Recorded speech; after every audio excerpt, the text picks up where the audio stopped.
Welcome, everyone. As we've been starting off these sessions, we will start with a land acknowledgement.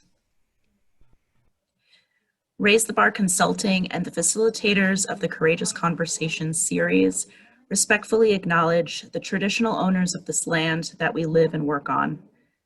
We recognize the continuing connection of Indigenous peoples to their country, waters, and culture. We pay our respects to their elders, past, present, and emerging.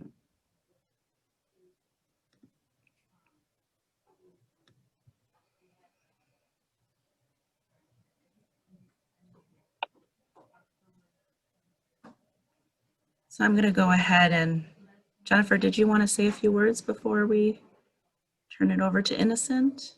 Hi, thanks everyone for being here again today. I'm really excited to hear all of what Innocent has prepared for the group, and that you've taken the time out of your busy schedules to be with us. So I'll continue to let folks in as they arrive, and without further ado, just pass it on to Innocent. Hi, thank you, Jennifer. Thank you, Cynthia, and good afternoon again, everyone. As has been said, my name is Innocent Saunders. I am the founder and lead consultant of Groundwork for Change, LLC, which is a nonprofit consulting firm based here in Phoenix, Arizona, where I reside. I'm actually a native of Brooklyn, New York. I came to the Valley of the Sun 2 years ago in 2018 and love it here. So I'm glad to be connected with all of you now and a part of the nonprofit community here. But I met Jennifer at a training for consultants at the beginning of the year in January. And so I thank you, Jennifer, for inviting me to take part in these courageous conversations and this whole process. Let me just start a little bit, sharing just a little bit with you. We have a tight afternoon. We are together for about 90 minutes, and I want to make the most of our time together. But just letting you know my nonprofit kind of background and why this particular topic, although I'm not a DEI expert, why this topic is so near and dear to me. So I started out in the nonprofit sector as a teenager. My very first job in the sector was at the age of 15 years old, and I was working for a youth development organization that was doing such phenomenal work. I decided at about 16, 17 years old that that was what I wanted to do with the rest of my life. Now, I didn't know what that was specifically. I just knew that I loved the nonprofit space, the nonprofit culture. Even when I met folks who worked at other nonprofit organizations, if they came to present to us or work with us, it was just beautiful to me then, and it's still beautiful to me now. So literally for the past 20 plus years, this is what I've done. I've worked with youth development organizations, public health organizations. I've worked in education and child welfare. And when I did decide to kind of leave the working space in the traditional 9-to-5 sense in 2016, at that time I had the opportunity to, while building my consultancy, do some amazing work in terms of social justice work. I did a fellowship with Dr. Lenore Fulani, who was the first Black woman to get on the ballot for US president as an independent candidate in all 50 states. And she did it twice, in both 1988 and 1992, a phenomenal feat. So I spent a semester with her, learning her community organizing tactics and her political involvement. I also had an opportunity to spend the summer building a social justice curriculum for the Episcopal Church, the Diocese of New York specifically, where I was. But being one of the more liberal churches, it was an awesome experience, even learning from their anti-racism work and what that looked like. So again, I say all that to say my passion is truly the nonprofit sector itself. But even, I've had some wonderful experiences in the past few years, the past 20 plus years, which bring me here with you today. So before we start, I do want to do a brief check-in with everyone. There's so much going on in the world, and I do not count it robbery that you are here with us today. And I'm going to drop a link in the chat box. If your chat window is not open, please go ahead and open it. The tab to do so should be somewhere along the bottom of your screen. But what I'd like for you to do is use that link to go, and there's going to be one question on that screen. How are you feeling today, right now in this moment? If you wouldn't mind just typing one word to share with us how you're feeling today, that would be greatly appreciated. Take a moment to do that.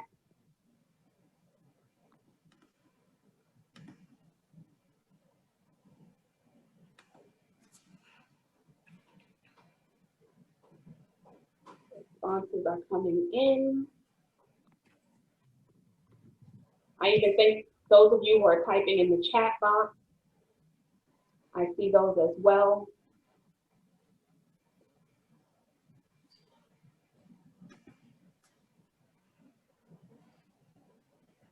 Okay, I see some overwhelmed, depressed, scattered, anxious, stressed, concerned, a few energized, a few hopeful, happy, engaged, some a bit weary. Yeah, thank you for that. Like I said, I want to make sure that I acknowledge the fact that between all of the things happening, including what's going on in Kenosha, Wisconsin, what's going on with Hurricane, is it Laura, I believe. We're still in the midst of a pandemic. I'm just wanting to acknowledge that we're dealing with all of this together, and we're here in this space together, even virtually. So I just thank you for being as present as you possibly can in this time and space, and thinking that this was worthwhile, even with all that's going on. This was worthwhile enough to come and share with us. So thank you for that. Okay. Now, today, our topic is understanding the historic role of class and race in the formation of the U.S. nonprofit sector. I'm going to be speaking specifically from the frame of the viewpoint of the two industries I've been involved in the most, and just giving examples from those, although there are examples throughout the entire sector of how race and class have had an impact on the formation of its various actors. But I'll be speaking specifically to child welfare and public health today, okay? So I have another question for our audience, and we're gonna jump right into it, folks, okay? Are we ready? All right. Jumping right in, how would you define white supremacy? Loaded term, heavy term, very real, very much still in existence. If you want to type a response in the chat box, that'd be okay. Okay. I'm sorry, someone wanted to share something verbally? Is that Susan? I'm good, thanks. Okay. Well, perhaps I didn't shower today. What?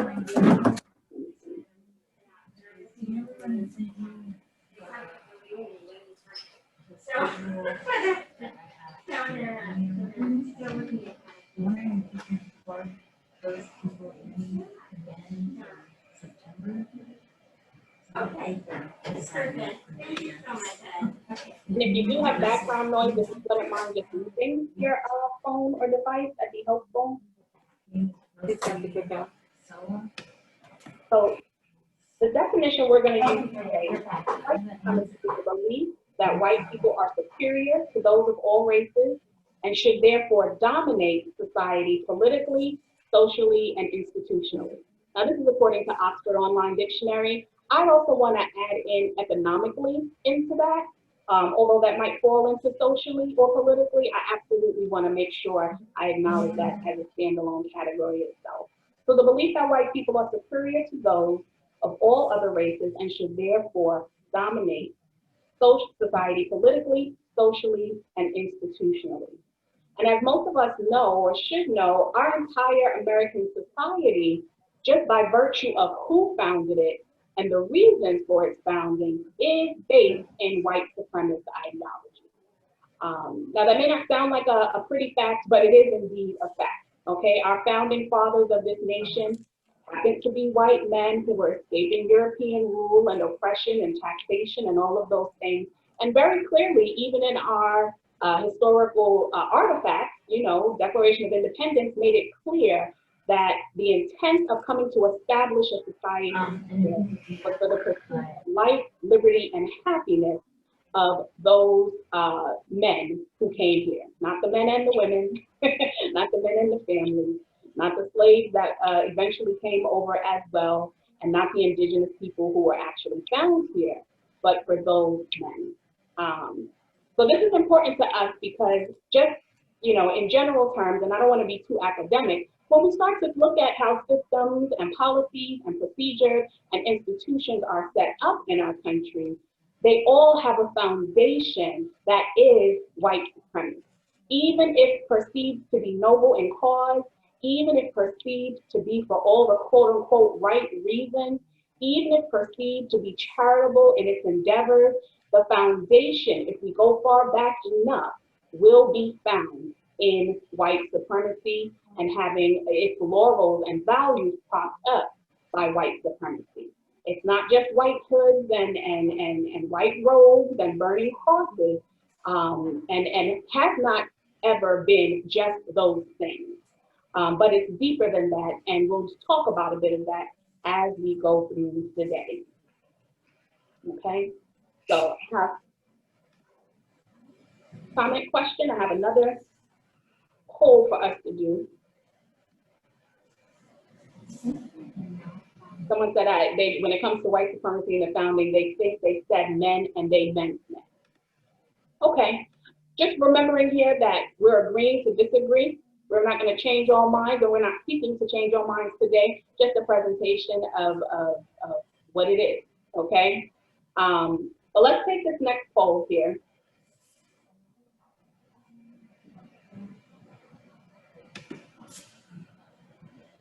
And the question you're being asked, is we're going to start to talk about child welfare, is what was the first private organization dedicated to child welfare in the world? Sounds a little lofty. But what was the first organization dedicated to child welfare in the world?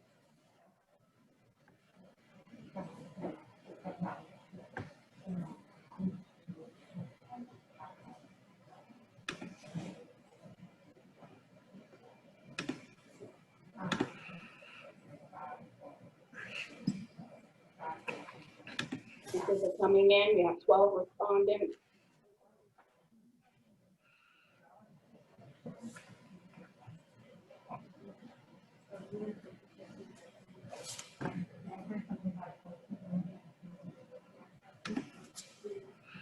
All right. So for now, the overwhelming response with 50% of you believe it was the London Settlement House for Boys, followed dead even with the Children's Aid Society and the New York Society for the Prevention of Cruelty to Children. Okay, the actual answer to this question is that red bar there, New York Society for the Prevention of Cruelty to Children. Now that organization was founded around 1874. Prior to that, although there had been a few court cases involving the welfare of children and parents who had been perhaps accused of killing their children or what have you, there was no real organization, governmental or private, that actually worked to ensure the welfare of children as its sole mission. Now, the Children's Aid Society was founded shortly before then. However, that wasn't the main goal of the Children's Aid Society, but we are going to talk about the Children's Aid Society, okay? Because when we talk about some of that white supremacist notion of these organizations being founded on, that actually is one we want to pay attention to. So,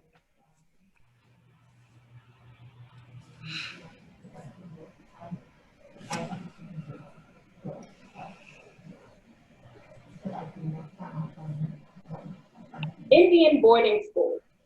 Now I'm using the word Indian just because historically that's what they were called. But this is one of those first kind of iterations of so-called child welfare initiatives that our nation undertook. Back in 1819, the U.S. Congress passed the Indian Civilization Act in order to instruct indigenous people in the mode of agriculture suited to their situation and for teaching their children in reading, writing, and arithmetic.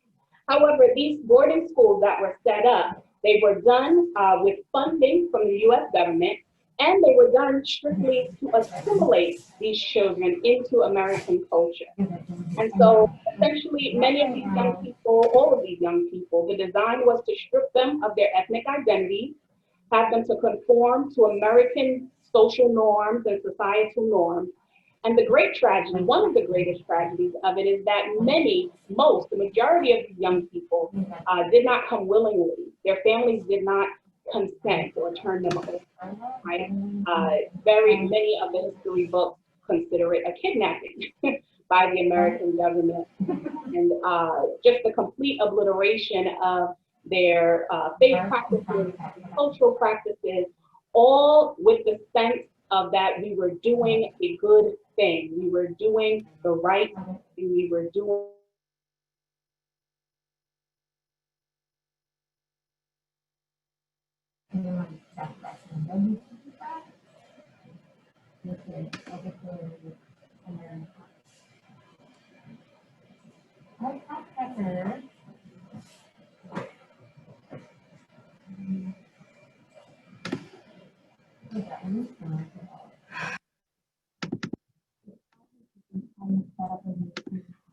Cynthia, Innocent is muted. Okay, let me figure this out.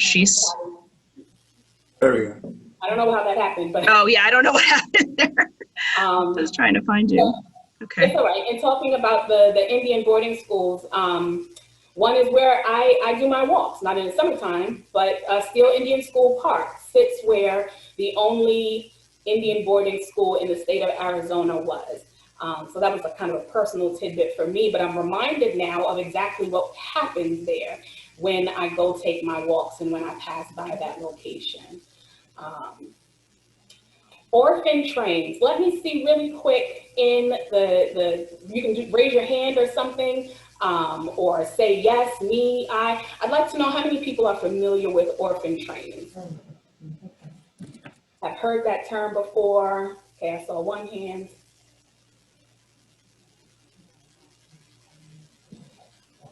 All right. So the thing about orphan trains are, remember when I mentioned the Children's Aid Society?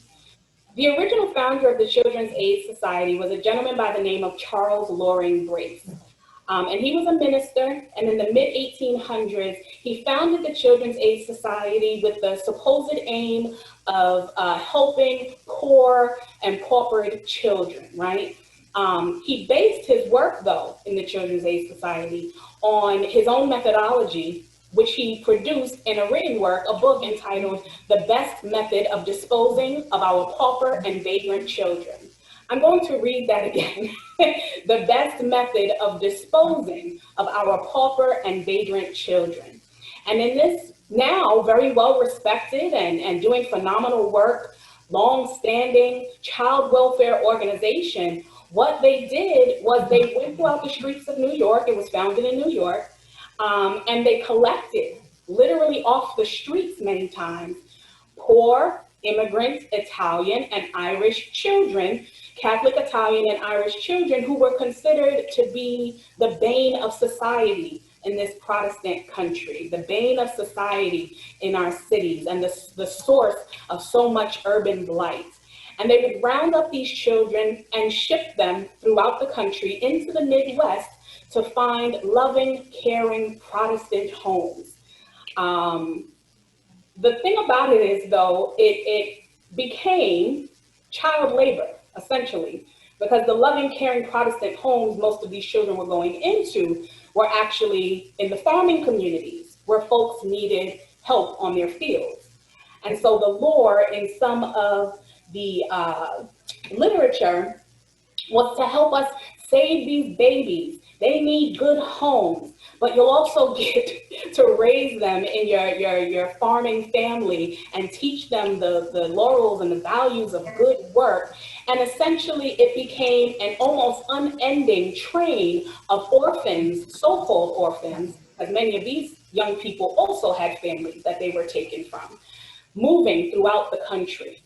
Okay, they might be transported from New York to Kansas, and then there were orphans in Kansas because this methodology that he developed, it grew, it developed. Other organizations started doing their own orphan trains. And so you would literally have, for example, orphans moving on a train from New York to Kansas, but Kansas orphans were being shipped even further west.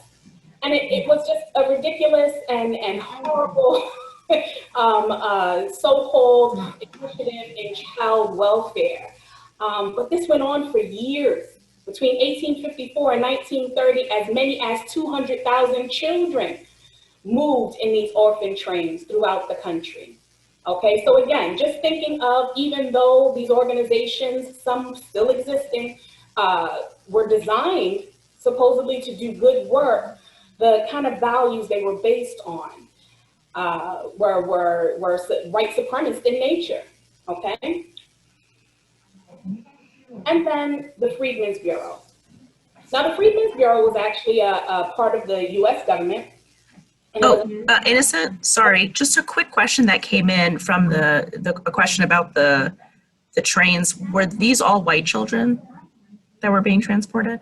They were, well, from New York specifically. Remember, part of my own personal interest in the history was knowing that part, but they were mostly the poor immigrant children. Children's Aid Society now, their focus were the poor Catholic immigrant children that were,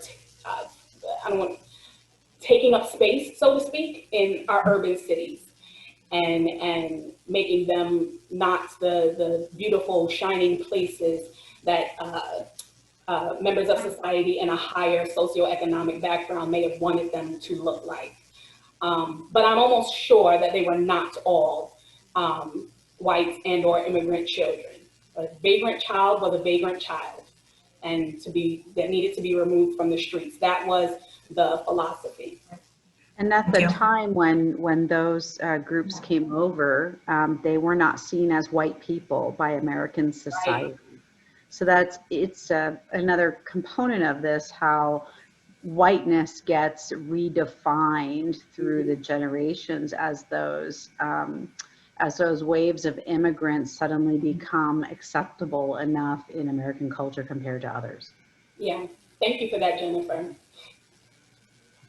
And I'm sorry, Cynthia, any other questions? I'm happy to pause. I can't see the chat box when I'm in. Sure. I'll interject if any other questions come through. Awesome. Thank you for that. Now, the Freedmen's Bureau, like I said, it actually was a branch of the U.S. government, started post-Civil War in the Reconstruction era, and it was designed to be a bridge, essentially, between slavery and independence for Blacks in America, okay? But when it came to children, because we're speaking specifically about children, there were provisions in some of the policies put forth by the Freedmen's Bureau that were actually designed to keep Black families broken.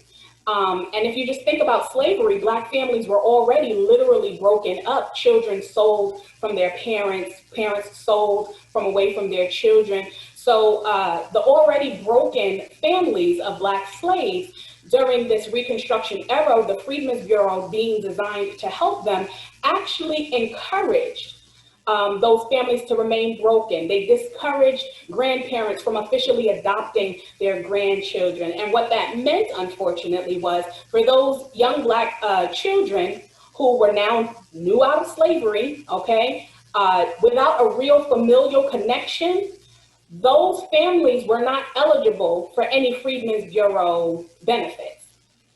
And so I just want to skip one quick picture and trigger warning for folks who this might be visually offensive to, but there was propaganda such as this spread saying that the Freedmen's Bureau was a handout for Black Americans or for the Negro, right? And it was going to be at the expense of white Americans, and it was touted as this program and initiative that was just giving out free money, free money to whomever came and applied. And those same types of messages still get passed today when it comes to public benefits programs. But the fact of the matter is, if you go and search the documentation, because of the requirements, many Black ex-slaves and their families could not access these benefits. And if you look further into the documentation, the Freedmen's Bureau often didn't just help ex-slaves, it also helped poor whites as well. So yeah, I just encountered this while looking for some type of visual representation for the Freedmen's Bureau, but unfortunately, images like this were the main things to show up. So these are the historic underpinnings, and these are just a few examples. I don't want anyone to think I'm saying that the whole, any social welfare organization, child welfare organization founded at that time was just no good. Not what I'm saying at all. However, it would behoove us to become knowledgeable of and aware of the fact that many of our charitable organizations, by virtue of the time and the era they were founded in and larger society's beliefs at that time, were in fact founded and operated on white supremacist ideologies. Innocent, we have a question. Do you know what year this particular piece was published? Oh, excellent question. I do not. I will go look back at my source material and see if I can find a year for this. Sorry about that. No, I don't know for sure. Any other questions? Okay. So like I said, just going from my own kind of personal perspective, that's my kind of background in terms of child welfare. When it comes to public health now, I have one more question for you all. We're moving now, pardon me, moving.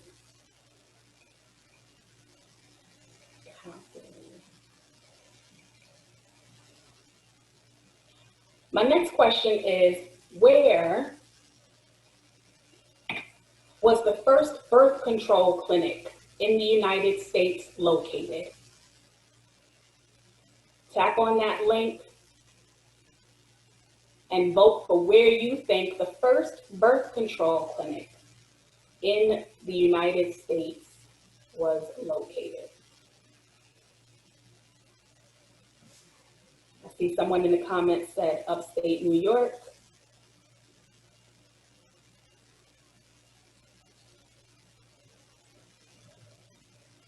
New York, New York, New York.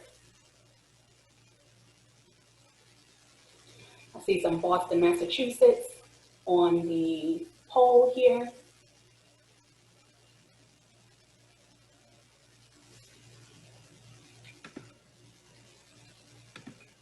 All right. Although we have quite a few responses in the chat box that said New York, the majority of those who took the poll said Boston, Massachusetts. It was in fact Brooklyn, New York. Okay. So in 1916, Margaret Sanger, who is deemed and considered to be the leader or mother, so to speak, of the modern day reproductive health movement, she founded her first birth control clinic, the first birth control clinic in the community of Brooklyn, New York. The thing about it though is that Margaret Sanger was what was known as a eugenicist, excuse me. She believed in eugenics. And if you're unfamiliar with that term, it's the practice or advocacy of controlled, selective breeding of human populations, as by sterilization, to improve the population's genetic composition. Now, I don't have any, hard facts that Margaret Sanger was in support of sterilization, but much of the literature of the time, including literature she produced a monthly birth control review pamphlet there. There's a picture of it, and even documentation from when she would testify at, public forums, point to her supporting the eugenics movement, even requesting eugenics laws, which would essentially, allow private organizations such as hers the ability to advocate for the control of the population, so to speak, once again, in that place and time amongst poor immigrant populations. The Margaret Sanger story is a bit, I don't want to say close to my heart, but as I mentioned, a lot of my work was in public health, specifically sexual and reproductive health education.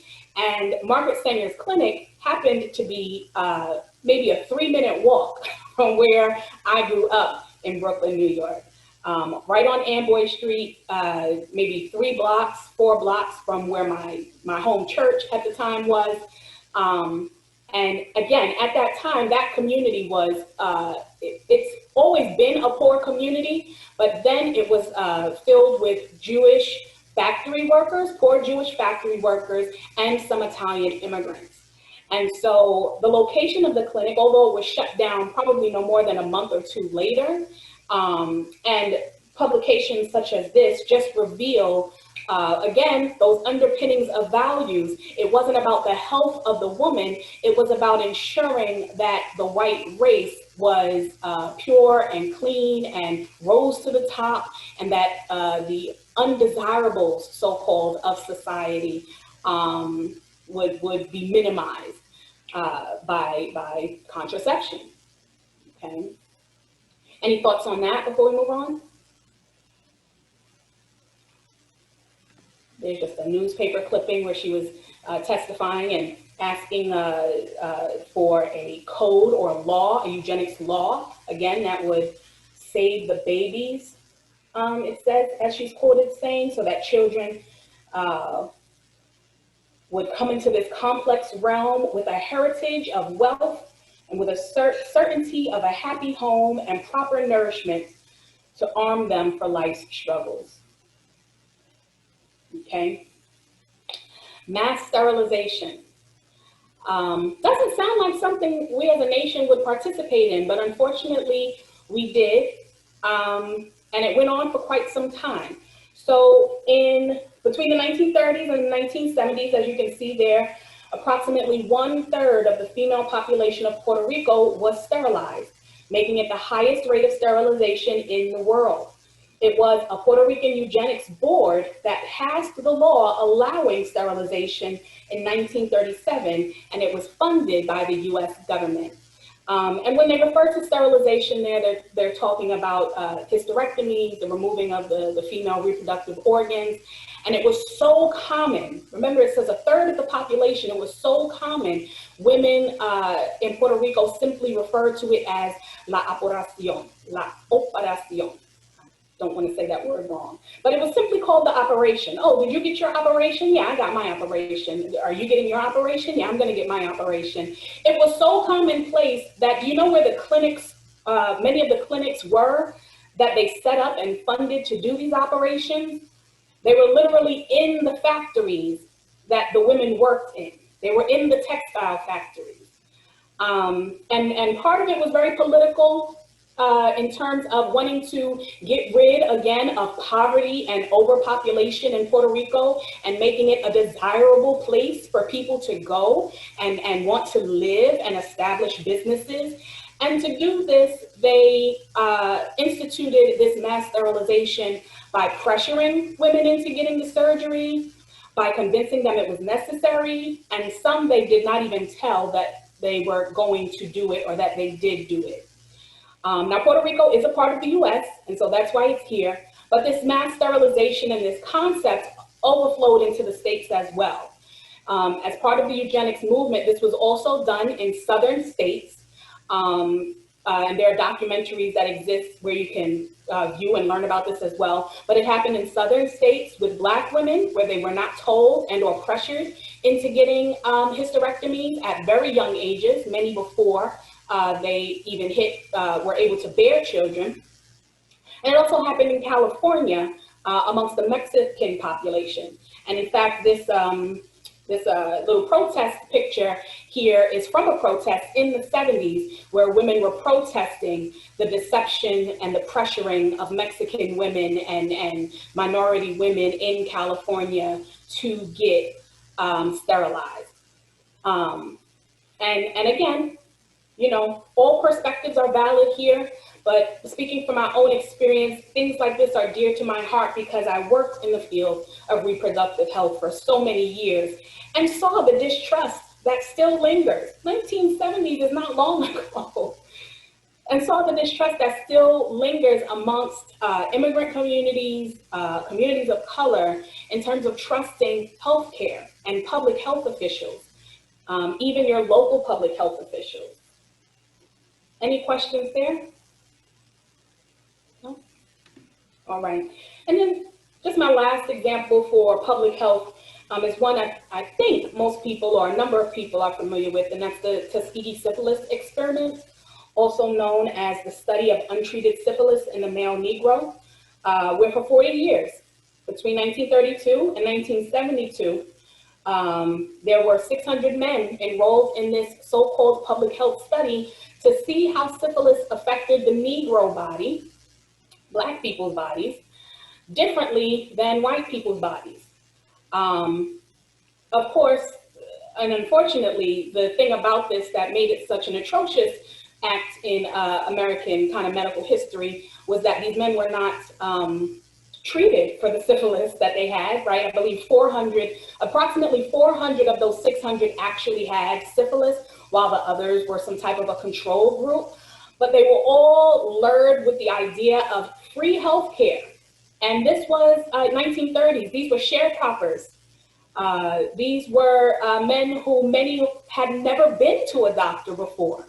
And to be told they would get free healthcare when in fact their bodies, some of which, 400 of which approximately, had this disease, this bacterial infection, and they were not being treated for it. Doctors were simply studying the effects of it on their bodies as they deteriorated.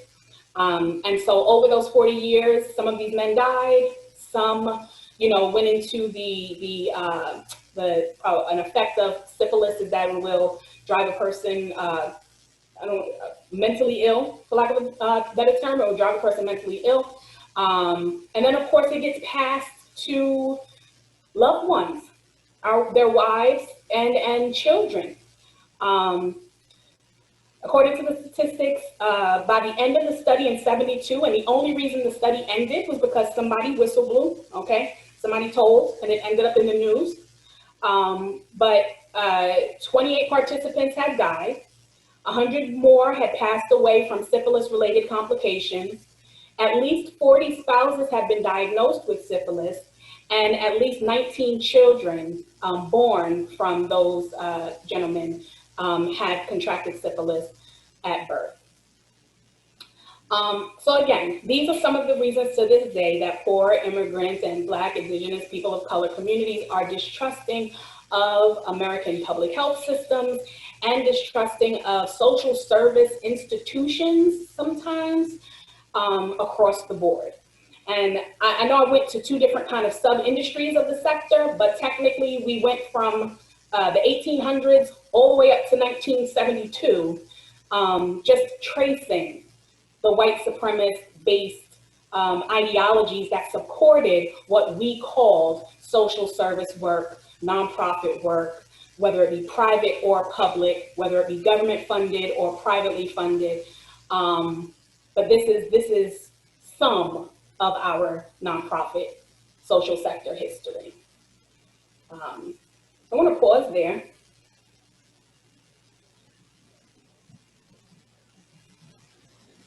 Okay, and like I said, I apologize, as I was presenting, I couldn't see the comments, so I'm just going to read through some of these comments. But are there any reactions, further questions? Yes, eugenics was about people with disabilities too. Anybody that wasn't able-bodied, you know, perceived to perhaps going to pass on some what's the word, undesirable traits, eugenics was aimed at, okay? And I know that we're specifically talking about race, but again, just marginalized communities, period, across the board. We have not always been kind to them in this social service space. And there was also a move during that time to use birth control and other kinds of things in order to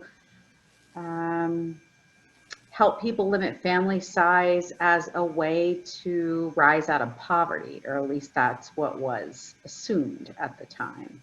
So. Mm-hmm. Thank you for that, Jennifer. Yeah, I'm sorry. And tying into what Jennifer just said, some of the legislative history around Title X funding, which was strongly advocated by then Senator George Bush, Bush 1, was around that notion that if we get, quote, those kinds of people, end quote, off of welfare, it will make our country a better place. It was a very pedantic approach to people who were in poverty or who were BIPOC. Interestingly enough, it's what caused then Republicans and President Nixon to sign off on Title X. So the reasoning was not altogether altruistic for that legislation. Just wanted to pose the context around that. Thank you, Innocent. Yeah. Thank you. It never is. We don't wake up being like, oh, we have a great idea. How about if we start acting nice to one another? It's heartfelt legislation. Innocent, we did have a question. It asks, can you speak to the lingering policies embedded in our institutions that we may not think about? Mm-hmm. Absolutely, and we'll discuss this a little bit more in detail in the next 20 minutes or so, but I by no means know every policy that might still kind of have some of these implications under them, but the point of this part of the conversation was actually to encourage us to learn about the policies in place regarding the populations we work with and the work that we do. Somewhere along the line, nonprofits became very program focused and stopped paying attention to the larger, and I'm generalizing, but we don't pay as much attention to the environment around us and what is happening on the legislative level, local, federal, et cetera, that impacts more than our funding. We're taught to look at the policies coming down and the flags are waved in our faces and in the media about policies that might affect our funding, but we're not really encouraged and don't get me wrong, we're doing so much work. I know, I know we're deeply embedded in this work, but we have to scan our environment also. So I can't speak to specifics of current day policies, but I would encourage anyone, if you're doing a specific type of work in a specific type of industry, learn what your local laws are saying that are impacting the population you say you serve, the populations you say you serve, learn what the federal laws are. I once had an executive director while working in public health, and I loved her for this because I never did it before she became my executive director. But every time the White House put out a policy on something, she would slam it on my desk. Read this, we're gonna talk about it next week. I was like, I have to read this? Yes, young lady, you have to read what the White House is saying about AIDS in America. Yes, even though you work in this tiny corner of the world and have maybe 50 participants, 50 clients, I need you to know what your national government, your federal government is saying about the cause you care about. So I rambled a bit there, but read them for yourself. They're accessible online. And if they're not accessible online, you can write some letters and email some folks to find out, where do I get my hands on this? Am I aware of any Arizona-based nonprofits that are practicing questionable habits programs? I am personally not, and I don't want anyone to call anyone out. This is not what we're about here. But if you do know any questionable programs and you and or your organization has a relationship with them, we like to practice in the field what we call calling them in. We had this discussion, I think, on our first kind of panel discussion where you can and should, if so led, Have a conversation with an organization who you're observing with not so ethical and seemingly racist sentiment in their marketing, in their program approaches, in their communication. You got to use tact when you do things. We're not looking to make enemies. We're not looking to point fingers either, because as we're going to talk about, some of us, and this doesn't matter if you're a person of color or not, some of us just don't even realize it's happening. Some of us don't, literally, and there's a reason for it. Sometimes it's willful ignorance, but sometimes it's just because it's so deeply ingrained. Deeply ingrained, y'all. We went back to 1800 something. It's deeply ingrained. We don't even realize it. You know how long it took the child welfare realm to recognize that taking children from homes is probably not the healthiest choice? Maybe it's helping that family become stronger. Maybe it's supporting parents, but maybe the answer is not ripping or taking a child out of the home. So we learn as we go. But as we go, we have to take moments like this to stop and reflect. Okay. Any other thoughts before we? Oh, I think Kyron had his hand up. Sorry, go ahead, Kyron.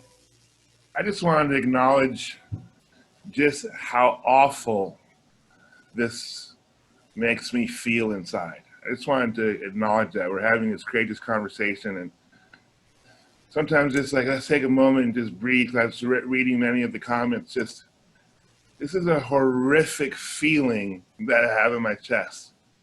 And I can't even imagine what parents and, what people must have felt going through Holocaust, whether it's Wounded Knee or, the African slave deportation or, World War II stuff, and just throughout history. I can't imagine it. But I just wanted to acknowledge just how awful this feels, and with everything that's going on. And I'm not sure if that's adding to the conversation, but I think it's important to acknowledge feelings in this, and just to stop for a moment and breathe and acknowledge the presence of the energy, because it's the energy that creates will to action. Thank you for that, Kyron. I'm 100% in agreement with you. Even though I seem a bit task-oriented, forgive me. That's why I even started the session the way I did. Respecting each other's difference of opinions and all of that, while still hopefully feeling all right to voice how you feel. This feels bad. I can't believe this happened. I don't believe this happened, whatever it might be. It's all right to sit with that for a moment. And hopefully, I'm sure you all hopefully know, my intention is not to make folks feel bad at all. But there's an awareness that we're missing when we serve the people we serve, who are coming to us for some type of assistance. And we want to be as intentional as possible about serving them in ways that are ethical, culturally appropriate, and all of the above. Some of our other conversations so far, we've talked about organizational structure and hiring and diversifying our teams, and all of that plays into this. But the point of my session, this session now, is just for us to take a step back and see how it all kind of started. And I encourage you again to do that for whatever portion of the sector you work in as well. But thank you, Kyron, for sharing that. Hey, Innocent, this is Milton. I can't figure out how to raise my hand, but I just wanted to say that what we're talking about are cultural norms that were accepted 40, 50, 100 years ago. And that society's attitudes change over time, sometimes relatively slowly, but they do change. And with that, we have to understand that things are changing in front of us, and the things that we may have thought were okay and acceptable a few years ago are no longer acceptable. in society because we are continually evolving. But having the foundation that you're giving us now of the background of how some things happened before we were born gives us a perspective to recognize that we are moving forward, be it very slow. Absolutely. Thank you for that, Milton. And Milton, actually, that's actually the perfect segue to our next piece. In the interest of time, I'm not going to rush through them, but instead of some audience participation pieces, I'm going to move into these next pieces, okay? But to Milton's point, culture shifts. American culture has changed, is continuing to change, will continue to change. And culture is our customary beliefs, social forms, traits of religious, racial, or social group. It's also the set of shared attitudes, values, and goals, practices that characterize an institution or organization. So we're going to take a look at the cultural context of some of these things. Many of us have seen iceberg demonstrations, illustrations before, and as with all of them, we use them a lot in social sciences. As with all of them, the things on top of the iceberg, above the waterline, are the things that we can see, that we can observe, that we can see, touch, taste, feel, perceive. They're observable. When it comes to culture, be it American culture, youth culture, native culture, whatever it is, the things on top of the iceberg are the things that we are aware of, okay? And in culture, that might look like your arts, your music, your dress, your literature, etc. But then there are things underneath the surface of the water, the values that support the things on top, the reasons behind why we do what we do, that are not as easily discernible and may vary from person to person or subpopulation to subpopulation within a culture. Things like notions of leadership, the tempo of work, rules of what is decent, all right? Facial expressions, okay?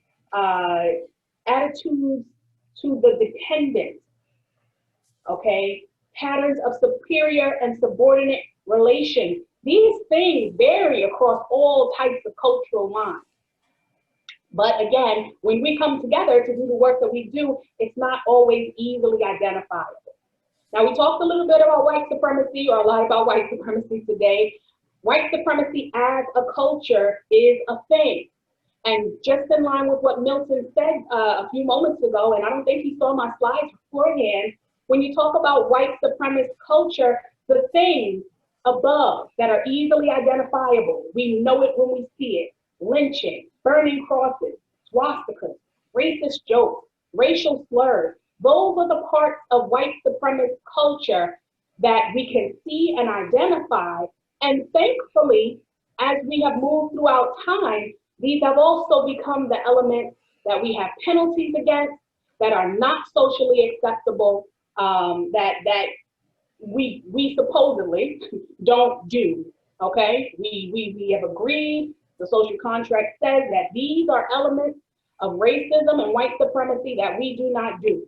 However, that's with all cultures, we're talking culturally now, the underpinnings of it, the values, the basic assumptions, and some other things that are not as easily discernible or observable are lurking beneath the surface.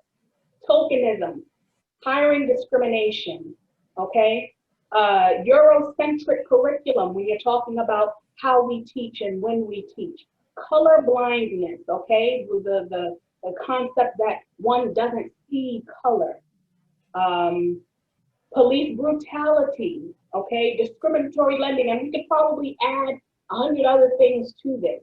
But these are the elements of white supremacist culture or racist culture that we don't see on a day-to-day, but for Black, Indigenous, and other people of color and marginalized communities, it can be felt, and it can be sensed, and it can be perceived, and on a daily basis. Okay, and so even in our work, when doing it with the best of intentions, if we've been accustomed to doing it a certain way, we have to come into an awareness as to how it is perceived and what might be perceived behind it by those we are serving. Okay. Now, we're going to continue talking about culture, but now I'm talking about organizational culture. Okay, our organization, same iceberg philosophy. The artifacts of our organizational culture, the things we can see, those are the obvious. Okay, I can go to your website, I can come to your office. The values or the exposed values are the supposed things that prop up what the things that we can see.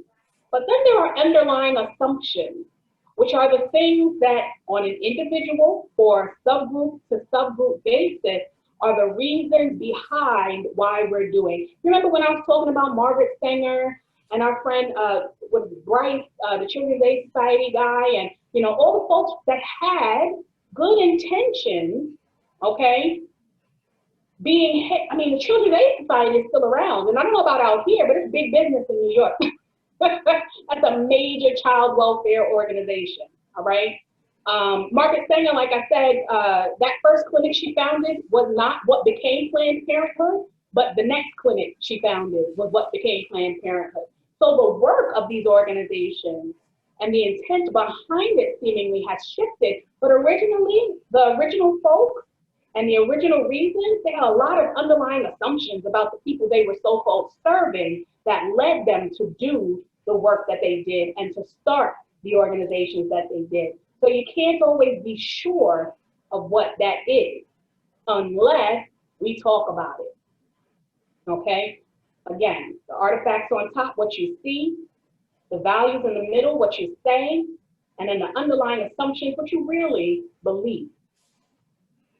And what this looks like in our organizations is on top might be your org chart, your products and services, your mission statement, your physical environment, where your office is located, what it looks like when you walk in, your logo, your website. Those are the artifacts that tell the world what it is you do and who you are. But then right underneath that, those values, those espoused values, and those unconscious feelings, right? The things that supposedly inform your policies, procedures, you know, logo, name, location, all of that up top. And then at the very bottom, you have those deeply embedded thoughts, the taken for granted beliefs, and the basic perceptions of your founders and or workers, and everyone that makes up the organization. This is where we get into trouble. Well, I won't say trouble, but this is where it gets murky, all right? Not just in the illustration, but in real life. This is where it gets murky, because we would like to think that on our team of 20, that everyone is doing the work that we're doing because we all feel and think the same way. But there could be 20 different sets of embedded thoughts, beliefs, and basic perceptions driving the work. And again, it doesn't mean that you're racist. It doesn't mean that your organization is racist, but it can be felt and seen by those particularly who have been victims of white supremacy. It can be felt and seen when things just aren't right. Okay, we can tell.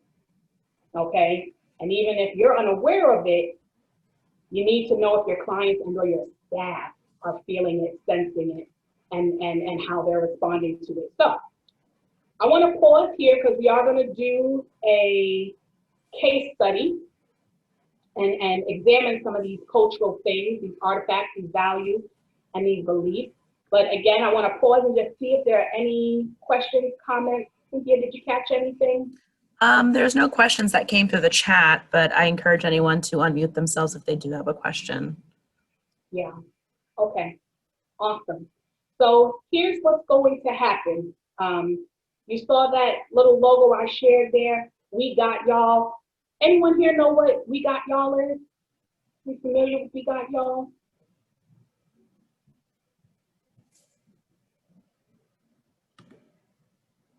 I can't see everybody.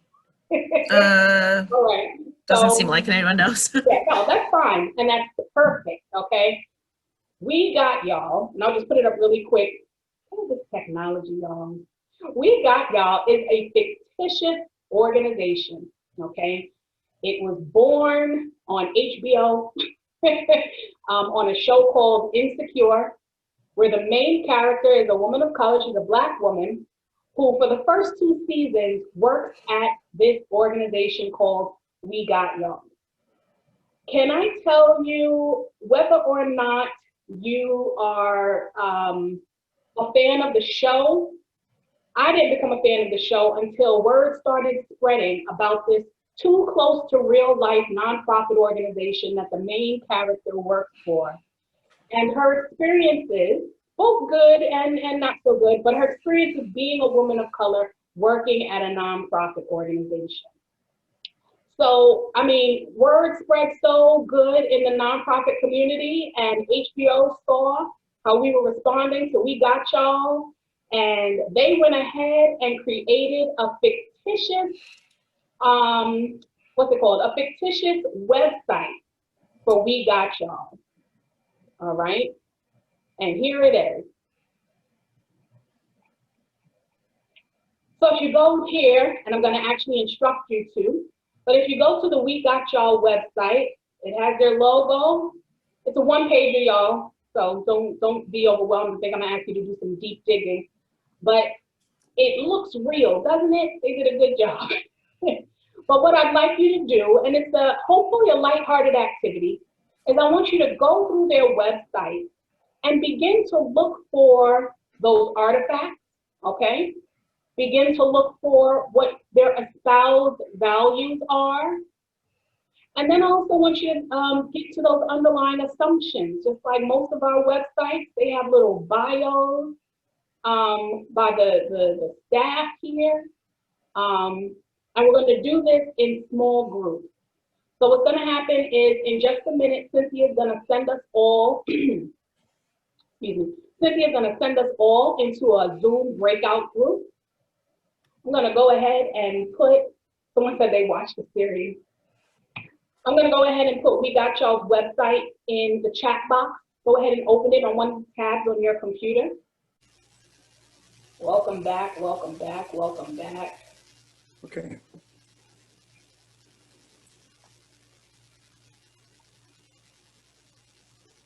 It just reminded me of one of those 70s shows. Right? I heard the same thing. That's so funny. It's extra funny because I went to school with Epstein. Did you? Welcome back, folks. Are we all here? No. I don't see Cynthia, so we're not all here. Oh, I'm here. Sorry. Next screen. Okay, so we're all here. Welcome back.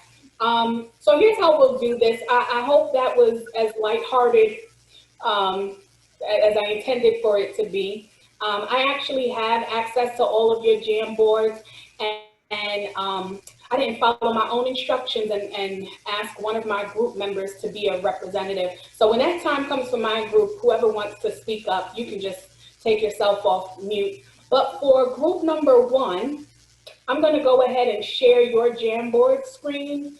And Brian, who's your representative? Who's going to speak to us? The Speaker of the House will be Miss Amanda. Miss Amanda. All right. So Amanda, in about 2 minutes or so, I'm going to go ahead and share your Jamboard screen. Share. All right. Okay. Can you tell us, can everyone see it? Yes. Yeah, okay, awesome. Can you share with us just a few and if you had conversation, but share with us your artifacts, your values, thoughts and beliefs that you pulled out, your team pulled out from your session together. Sure. Well, everybody was, I think, well, just you made it so clear. This isn't exactly what the Jamboard's saying, but if I look at an organization that I happen to already be familiar with, I might not see any of or not, it would take longer maybe to figure this out. But anyhow, we have people with artifacts talking about, clearly looking at the staff and having a older white founder and lots of young, mostly white staff is such a big piece that people see. And then just that there isn't diversity on the staff, that they seem to be committed to serving, or at least putting on their website, only African American children, Black children, no other people in need, that they're that the white saviors, that people in the community aren't doing anything to support these children, only their group is. Yeah, awesome. Thank you. I'm reading through these, and you all pulled out a whole lot. Thank you so much, Amanda. Thank you. Anyone from group one just want to share a quick sentiment about how this felt? You're free to take yourself off mute. It was interesting to see some of the same comments pop up at the same time that I was popping something in, maybe said differently, but a lot of commonalities among what we saw in each of the three levels. We had to do a quick review of what the iceberg meant, if you will, in these different layers as well. Right. Okay. So if I do this again, I'll remember to share the iceberg also. And I think, oh, BJ, that's why you shared it in the chat. Okay. Thank you for that. So yeah, it can get a little, not confusing, but yeah, having to remember all of the layers. But I think there was some value in terms of what you said. As soon as you saw something, it seemed that as if someone else saw it too. So that means that we're all learning to audit for these things and look for these things. Great, good job, group one. Milton's group. Milton, who's your representative? Our speaker of house number 2 is Sarah B. Sarah. Hello. Hey, your Jamboard is loading. Sorry for the tech delay. There you go. No, that's okay. We also had some technical difficulties, so we didn't get nearly as many sticky notes up here, but we did essentially come up with many of the same things that group 1 came up with, and that this might as well be the website for white savior complex, right? Like the folks in charge are white, and the people that are accessing services are people of color, and there's plenty of language within their mission statement and who we are that really indicates, like, we don't believe that you can do this and you need our help in order to, lift yourselves up by whatever ridiculous narrative, right? There's also plenty of tokenization, right? There's like 1 person of color on staff, or 2 maybe, I think I saw, but they were not in any sort of position, like they're not well represented throughout organizational levels. Yeah. The narrative and just the name of the website is very appropriate of use of language, right? Like the folks that are providing the services are obviously not folks that are have been conditioned to speak in that way and use that language, and so they're already not coming to the table being authentic in that way. Yeah, I mean, I think those are highlights. Anybody else want to share stuff? So I'm Pat. I'm just sitting here, I was just thinking about it, and I'm thinking, who's their audience that they're speaking to? Is it white people? And so if that's the case, then they're making a good case for fundraising. If they're speaking to the white people, like, oh, again, it's like the savior complex, but is that it? I mean, is that it? I know, as we noted in our group, there's no donate button and there's no director of development on their staff. Oh, okay. But to your point, Scott, and to Pat's point, is there no donate button just because it's fictitious? Remember, I said, this was created by the good folks at HBO based on a fictitious show, so they didn't want to be that Right. However, to Pat's original point, you kind of described and perhaps explained, for me anyway, in reading the executive director's kind of little intro bio there, she's very clearly talking to donors. She thanks She does, I mean, I don't remember if she thanks the participants, but she very clearly thanks and speaks directly to those who have supported her and given to the organization. So yeah, who is the audience for this? And if this is an ally organization of yours in the field, is it your job to call them in and say, hey, I know you're probably speaking to this particular audience using your website. However, as a friend and colleague, we want to let you know it reads a bit, insert any of these words. So good job, group 2. Mike, you have a Yes, I do have a comment. Yes, sir. I think this organization or this example is very typical and leaves out the one thing that we often don't do, and that is show kids involved in their own capacity building or young people instructing adults. It's always about adults telling kids what to do. Absolutely. Thank you. Good observation, Mike. And as I said, coming from youth development myself, I even know how the sector has moved from being very adult driven to partnering with young people to now being youth led in many arenas. The youth choose and develop, you know, with support from adults, the curriculum and the programs and all of those things. So to our last point about, is this an org that you call in and say, hey, we know this. You don't seem to partner with your young people very much. And if you do, it'd be great to share that. So thank you for sharing that. Now, group 3 was my group. Like I said, I was remiss, and we have even less than group 2 because we were spending our time talking. But does anybody from group 3 just want to share any sentiments from our little session together? Feel free to come off mute and do so.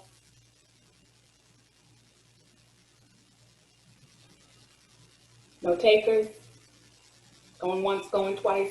Well, I think it's all been said. We noticed a lot of the same things, particularly the etiquette question came up quite a bit in terms of their list of services just being so vast. It was like 25 things they were aiming to do. And they have, you know, 4 staff members.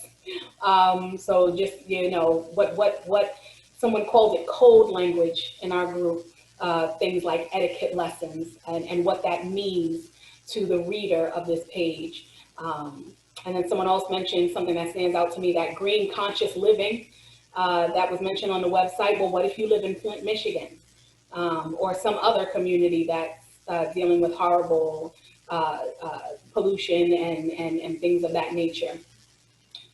What does that mean for that population? So that's all in terms of this. And like I said, just in terms of thinking about the culture of our organizations, when we talk about paying attention to diversity, equity, and inclusion, and whether or not your practices and tactics and artifacts and policies and procedures and all of the things have any racist underpinnings, it really does take a critical eye. It takes time and attention. It takes intention. It can't be done by one person, right? In a team, we were able to pull out these things. And recognizing it is only the first step, okay? So I hope that this entire presentation has been helpful. Like I said, my goal was really just to remind us or make some of us aware for the first time that this sector that we all love so very much, and I do love it, for all its good intentions and all its good work, does have at its foundation, as all of our systems and institutions do, some elements of racism or white supremacy. And our job in 2020 is just to take an honest look at that and see what residue is still left and how it's impacting our work and our communities, and what our role is going to be and our action stance is going to be in terms of turning those things around. It does not and will not happen overnight. It may take the next few years, but it begins with conversations like this. So I'll stop there and thank you all for participating, offering your commentary and your questions. Are there any other questions or comments?